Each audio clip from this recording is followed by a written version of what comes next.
السلام علیکم دوستو، انسائیڈ بائی معظم فخر میں خوش آمدید۔ عمران خان تیاری کر لیں، اب کھلی جنگ ہوگی۔ جہانگیر ترین کے ساتھ مصالحتی کوششیں ہو گئی ہیں ناکام، اور اگلا ہفتہ 10 دن ہو گیا ہے بہت امپورٹنٹ، کیونکہ جہانگیر خان ترین گروپ نے یہ کہہ دیا ہے کہ اگر عمران خان نے ہمیں انصاف نہ دیا، کیونکہ ان کا یہ کہنا ہے کہ اب جو عمران خان کا ٹینیور ہے اس میں نہ انصاف رہ گیا، باقی نہ رہ گئی ہے ایمانداری، اور ہم مسلسل کوششیں کر رہے تھے عمران خان صاحب کے ساتھ ملاقات کی، لیکن ہماری درخواست وہاں پہ گئی ہے، درخواست وہاں پہ پہنچی ہے، درخواست پر باقاعدہ ڈائری نمبر لگا ہے، لیکن اس کے بعد پرنسپل سیکرٹری اعظم خان صاحب اس کے اوپر درخواست کے اوپر لگتا ہے سانپ بن کے بیٹھ گئے ہیں، کیونکہ وہ جہانگیر ترین کو پسند نہیں کرتے، اور عمران خان صاحب تک یہ بات پہنچی ہے، تو عمران خان صاحب نے بھی ابھی تک ہمیں کوئی ملاقات کا ٹائم نہیں دیا۔ تو جہانگیر ترین کا گروپ اب یہ اس نہج پہ پہنچ گیا ہے کہ وہ کچھ نہ کچھ کرنے کے لیے اب وہ پڑ تول رہے ہیں، ماحول بنا رہے ہیں، جیسے پنجابی میں ماحول بن رہا ہے، اب وہ ماحول بنا رہے ہیں، اور اس ماحول کے اندر وہ کس معاملے کو کیسے اٹھا کے لے کے آئیں گے، یہ بہت امپورٹنٹ ہے، کیونکہ 2-3 باتیں کی ہیں آج جہانگیر ترین نے بھی اور ان کے سپوکس پرسن راجہ ریاض نے بھی، اور وہ بہت زیادہ امپورٹنٹ ہے۔ لیکن سب سے پہلے میں آپ کو بتاؤں گا کہ آج ہوا کیا۔ آج 2-3 امپورٹنٹ چیزیں ہوئیں۔ پہلی تو یہ کہ جہانگیر ترین صاحب کی پیشی تھی اور ان کے صاحبزادے کی پیشی تھی بینکنگ کورٹ میں، وہاں پہ وہ گئے ہیں، وہاں پہ جا کر انہوں نے کہا کہ جناب ہمیں ایک دن کے نوٹس پر 10 سال پرانا ریکارڈ آپ ہم سے مانگ رہے ہیں، ایف آئی اے والے، ان کو سمجھائیں کہ یار کوئی کم از کم کوئی ٹائم تو دینا جس دوران ہم ریکارڈ کلیکٹ کر کے ان تک ریکارڈ پہنچا سکیں۔ اب ایک دن تک ہم سے پوچھتے ہیں تو ہم کیسے ریکارڈ دیں، لیکن پھر بھی ہم نے جتنی بھی کوشش کی ہے وہ ہم کر رہے ہیں، اور ہم اس تحقیقات کے اندر مکمل طور پہ پیش ہو رہے ہیں، اور اس کی انہوں نے گواہی مانگی عدالت نے ایف آئی اے سے، تو ایف آئی اے نے کہا جناب یہ ہمارے ساتھ تعاون کر رہے ہیں، جو بھی ہم کچھ کر رہے ہیں، جو ریکارڈ مانگ رہے ہیں یہ ہمیں پرووائڈ کر رہے ہیں۔ تو عدالت نے اس کے اوپر ان کی ضمانت میں توسیع کر دی ہے 19 اپریل تک۔ انہوں نے کہا جناب 19 اپریل تک جو ہے نا وہ باقی آپ کی ضمانت میں توسیع ہو گئی ہے ایک مقدمے میں۔ اچھا، اس پر اور بھی دیگر ڈسکشنز وغیرہ ہوئی، لیکن جو امپورٹنٹ بات یہ تھی کہ آج پھر 30 سے زیادہ لوگ جہانگیر ترین کے ساتھ بینکنگ کورٹ میں بھی گئے اور سیشن کورٹ میں بھی گئے، اور وہاں پر جناب گفتگو کی جہانگیر ترین نے۔ تو جہانگیر ترین کہتے ہیں، بات ان کی ٹھیک ہے، ویسے اگر ہم لاجیکلی دیکھیں نا تو بات ٹھیک ہے کہ یار چینی کا ذکر کرتے ہیں پرائم منسٹر صاحب، جدھر جاتے ہیں کہ جناب چینی میں سے 26 روپے کلو کا اضافہ ہو گیا سوا سال کے اندر 26 روپے کلو کا اضافہ ہو گیا، جس کی وجہ سے 130 ارب روپے کھا گئے شوگر مل مالکان۔ وہ جہانگیر ترین صاحب کہتے ہیں کہ باتیں پرائم منسٹر کی، یہ ساری باتیں مان لی جو انہوں نے کہا وہ ٹھیک ہے، لیکن جو میرے خلاف جو ابھی ایف آئی آر ہیں اس میں بتائیں کہ لفظ شوگر ہے کدھر،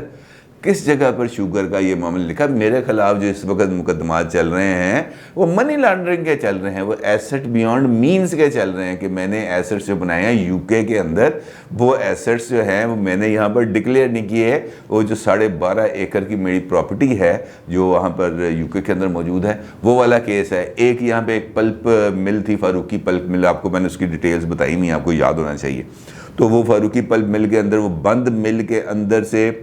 وہ جو شیئرز کی ٹرانسفر ہے، اور وہ شیئرز کی جو اماؤنٹ ہے وہ ترین فیملی کے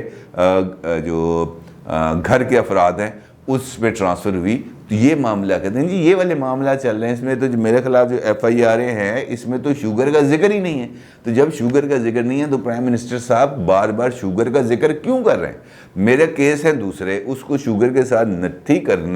کرنے کا مطلب یہ ہے کہ میرے خلاف یا میرے دامن پر دھبے لگائے جائیں۔ انہوں نے کہا جی ہم مقدمات تو بالکل ٹھیک ہے، مقدمات آپ نے دیے ہیں، ہم اس کا سامنا کر رہے ہیں، اس وقت بھی عدالت میں کھڑے ہیں، بعد میں بھی عدالت میں کھڑے رہیں گے، لیکن جھوٹی کہانیاں نہ گھڑیں۔ انہوں نے بات بھی ان کی ٹھیک ہے، جس طرح میں نے بھی آپ کو بتایا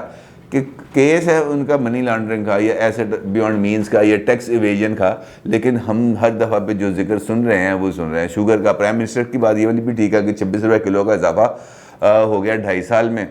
سوا سال میں، اور 140 ارب روپے چلے گئے شوگر مل مالکان کی جیب میں، لیکن مقدمہ آپ نے یہ بنایا ہی نہیں، یہ شوگر والا آپ نے مقدمہ بنایا ایسٹ بیونڈ مینز کا یا ٹیکس ایویژن کا۔ تو بات یہ اس کی ٹھیک ہے، انہوں نے کہا ہے کہ میرے خلاف جھوٹی کہانیاں گڑی جا رہی ہیں۔ میں تو 1.5 سال ہو گیا، 2 سال ہو گیا پرائم منسٹر ہاؤس گیا ہی نہیں، نہ ہی پرائم منسٹر سے ملا ہوں، لہٰذا یہ اب کہانیاں اس طرح کی ہونی نہیں چاہیے۔ اچھا، یہ سارے کیس کے دوران گزشتہ ہم نے دیکھا کہ جہانگیر ترین کے گھر ہونے والے آخری اجلاس سے لے کر یہ جو آج کے دن کی ہیئرنگ ہے، اگر آپ غور کریں تو اس دوران کچھ زیادہ پولیٹیکل ڈیولپمنٹ ہمیں نظر نہیں ہے. جہانگیر ترین کے حوالے سے میں بات کر رہا ہوں, کیونکہ اس دوران چل رہی تھی مصالحتی کوششیں. کچھ مشترکہ دوست مصالحتی کوششوں میں مصروف تھے, جیسے گورنر پنجاب ہیں چودھری سرور. ان کا میں نے آپ کو سرور فارمولہ کل بھی بتایا تھا کہ وہ گئے عمران خان صاحب کے پاس. انہوں نے جا کے عمران خان صاحب سے کہا کہ جناب ہمارے جو صفوں میں پہلے بھی بہت سارے لوگ ایسے تھے جن کے اوپر چل رہے تھے کیسز. انہوں نے مثال دی, انہوں نے کہا جی علیم خان ہے, سبطین خان ہے, ان کے خلاف کیسز چل رہے تھے. انہوں نے آپ کے کہنے پر ہم نے ان سے استعفے لے لیے. استعفے لینے کے بعد انہوں نے اپنے کیس لڑے. اب یہ ضمانتیں ہو گئی ہیں, کچھ کیسز ختم ہو گئے ہیں, تو ترین وہ جو ہیں علیم خان صاحب وہ آ گئے ہیں واپس. اب آپ نے ان کو کابینہ میں بھی شامل کر لیا. تو یہ فارمولہ ترین صاحب کے ساتھ کیوں نہیں ہو سکتا کہ ان کے مقدمات کو, ان کی پولیٹیکل ایفیلیشن کو, دونوں کو مکس اپ نہ کریں. بڑا اچھا ان کا فارمولہ تھا, لیکن مجھے لگتا ہے کہ اسلام آباد کے اندر پرائم منسٹر کے ارد گرد جو ہے وہ ترین صاحب کے مخالفین کی تعداد خاصی بڑھ گئی ہے, جس کی وجہ سے پرائم منسٹر ان کی بات پر کان دھرنے کو بالکل بھی تیار نہیں ہے. تو یہ ترین یہ جو چودھری سرور فارمولہ تھا یہ بھی ہو گیا ناکام. پھر کچھ ان دونوں کے ذاتی دوست ہیں, کچھ کاروباری, کچھ غیر سیاسی شخصیات, ان دونوں نے بھی گزشتہ 2-3 دن کے اندر اس آئس میلٹنگ کی خاصی کوشش میں, کاروباری شخصیت بھی ہیں بہت بڑی, تو انہوں نے بھی کچھ آئس میلٹنگ کی کوشش کی. لیکن ترین صاحب کی طرف سے تو خاموشی رہی, لیکن عمران خان صاحب گزشتہ 2-3 دن میں جہاں بھی جا رہے ہیں, چاہے کراچی گئے, سکھر گئے, سرگودا گئے, جہاں بھی گئے, انہوں نے جا کر ترین صاحب کی اچھی خاصی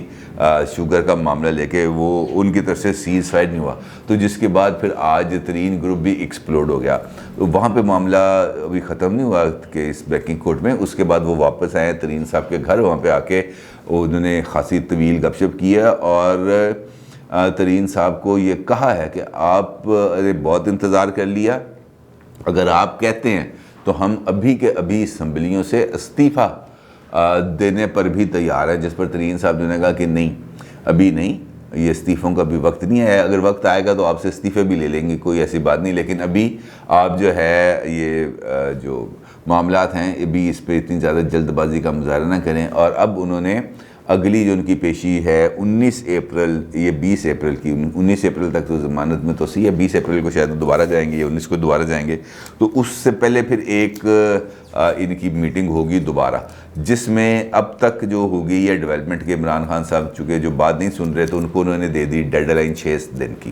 ان کا جی اگلے 5-6 دن ہیں آپ کے پاس, آپ نے اگر ہماری بات نہ سنی, ہمارے اعتراضات کو آپ نے اہمیت نہ دی, تو اس کے بعد ہوگی جی کھلی جنگ. اس کے بعد پھر کوئی سپیئر نہیں ہے. ہم تحریک انصاف کے اندر ابھی تک ہیں, تحریک انصاف کے اندر رہنا چاہتے ہیں, لیکن اگر آپ نے ہمیں مجبور کیا تو ہم دوسرے آپشنز کی طرف بھی جائیں گے. اور اس میں جو اشارہ ہے سب سے امپورٹنٹ وہ دیا ہے اسحاق خاقوانی صاحب سے. بات ہوئی تو اسحاق خاقوانی صاحب نے کہا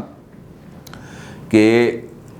فوری طور پر تو ہم نے یہ نہیں کہا, لیکن یہ بہت ضروری ہے کہ آپ کو میں کلیئرٹی کر دوں کہ چند دن دینے کا مطلب یہ ہے کہ چند دن کے بعد ہماری زبان کھلنا شروع ہو جائے گی. کھلنے سے مراد یہ ہے کہ جو مختلف باتیں گزشتہ 12-14 سال کی رفاقت کی جو کہانیاں ہیں, اس کے اندر جو بڑے پیچ و خم ہیں, بڑے اتار چڑھاؤ ہیں, بڑی امپورٹنٹ ملاقاتیں ہیں, بڑی خفیہ ملاقاتیں ہیں, بڑی لین دین کے معاملات ہیں, تو یہ میرا مطلب ہے وہ یہ اسحاق خاقوانی صاحب شاید یہ کہنا چاہتے ہیں کہ پھر یہ والی باتیں ابھی آئیں گی منظر عام پر, کہ وہاں سے ایک سخت بیان آئے گا تو پھر ایک جوابی بیان ادھر بھی آئے گا. آپ کو یاد ہے فلاں واقعہ, فلاں دن فلاں ٹائم پہ یہ والی بات ہوئی تھی, تو اصل میں اس معاملے پر اتنا خرچہ آیا تھا جو فلاں جگہ سے گیا تھا, یا فلاں ملاقات فلاں نے ارینج کرائی تھی اور فلاں کے کہنے پہ فلاں بندہ پارٹی میں آیا تھا. تو میرا خیال ہے کہ اب اس قسم کی نہ کچھ جوڑ توڑ اور اس قسم کی کہانی آگے بڑھانے کا امکان ہے ان کی طرف سے, ترین گروپ کی طرف سے. اور کیونکہ ترین گروپ بھی اس معاملے میں بھی بہت زیادہ, جیسے ہم کہتے ہیں نا, ٹھوکر کھایا ہوا, بہت زیادہ زخم کھایا ہوا, لہٰذا وہ بھی ابھی پیچھے ہٹنے کو تیار نہیں ہے. اور عمران صاحب کی میں نے آپ کو بتایا کہ کوئی بھی بندہ ایسا نہیں مجھے لگ رہا کہ اسلام آباد میں جو موجود ہے جو ترین صاحب کے ساتھ عمران خان کو کسی جگہ پر بیٹھنے دے. کوشش بھی کی گئی مختلف لوگوں نے, اور ابھی بھی کل پرسوں بھی ایک کوشش ہوئی کہ عید کے قریب یا کسی افطار پر عمران خان صاحب کو جہانگیر ترین کے ساتھ بٹھا دیا جائے. لیکن اب کی یہ جو ڈیولپمنٹ ہے اس میں مجھے نہیں لگ رہا کہ عمران خان اور جہانگیر ترین اب شاید جلد کبھی بیٹھنے کا موقع آ سکے, کیونکہ ترین گروپ نے جب بھی اپنی پاور شو کرنے یہ بات میری آپ لکھ لیں، نیا جو اسکرپٹ میں آپ کو بار بار کہہ رہا ہوں نا، جو نیا اسکرپٹ ہے اس اسکرپٹ کے مطابق تبدیلی نے پنجاب سے جانا ہے اسلام آباد سے آگے پنجاب، خیبر پختونخوا، بلوچستان، سندھ نہیں جانا. اور یہاں پر سب سے زیادہ ملنریبل بن جائیں گے عثمان بزدار، کیونکہ یہاں پر 22 اراکین پنجاب اسمبلی ہیں جو ترین صاحب کے ساتھ ہیں. یہ 22 لوگ خاموش ہو جائیں عثمان بزدار صاحب کی حمایت سے تو پھر عثمان بزدار صاحب کسی جگہ پر نہیں رہیں گے. پھر پنجاب کے اندر پی ٹی آئی کی گورنمنٹ اپنی اکثریت کھوپ دے گی اور اس کو دوبارہ ووٹ آف کانفیڈنس لینا پڑے گا، اور ووٹ آف کانفیڈنس کے لیے اس کو پھر پیپلز پارٹی کی مدد لینا پڑے گی، یا پھر نون لیگ میں سے اچھی خاصی تعداد کے اندر لوگوں کو نکالنا پڑے گا، یا پھر اسمبلی تحلیل ہوگی. لیکن یہ ابھی کہانی چل نہیں رہی، کیونکہ میں آپ کو بار بار یہ بات بتا رہا ہوں کہ تبدیلی کے عمل کا آغاز ہونا ہے پنجاب سے، اور جو پنجاب سے جس سفر کا آغاز ہونا ہے اس نے بالآخر ختم ہونا ہے اسلام آباد میں. اور پنجاب کو ابھی لوگ ڈیسٹیبلائز نہیں کرنا چاہ رہے. میرا خیال ہے جو اسکرپٹ رائٹر ہیں وہ یہ چاہ رہے ہیں کہ پنجاب کے اندر ابھی یہ معاملہ کنٹینیو کرے. ہم پنجاب کو ابھی بجٹ تک، آپ کو میں نے یاد ہے، آپ کو ایک ویلاگ میں نے کیا، میں نے بتایا تھا جون کے اندر نئے کریکٹر کی رونمائی بھی ہوگی، بلکہ عمران خان کا متبادل کا بھی میں نے آپ کو بتایا تھا کہ جون کے اندر اس کی رونمائی ہوگی. تو یہ تمام چیزیں بھی جون تک چلنی ہیں، لہٰذا یہ جو ہلکی پھلکی ٹھک ٹھک وہ جو ہے نا متقع لگا رہے گا جون تک، ان میں آپس کے دوران ہلکی ہلکی ٹھک ٹھک بک بک کھچ کھچ یہ چلتی رہے گی، تاکہ جون تک بجٹ تک کا ماحول بن جائے پراپرلی، اور اس ماحول کے اندر ایک نئی اور پازیٹیو ڈیولپمنٹ سامنے آئے جو پاکستان کے لیے اور ہمارے آپ کے لیے بہتر ہوگی. اپنی رائے کا ضرور اظہار کیجیے گا. آپ کا بہت شکریہ. اللہ حافظ.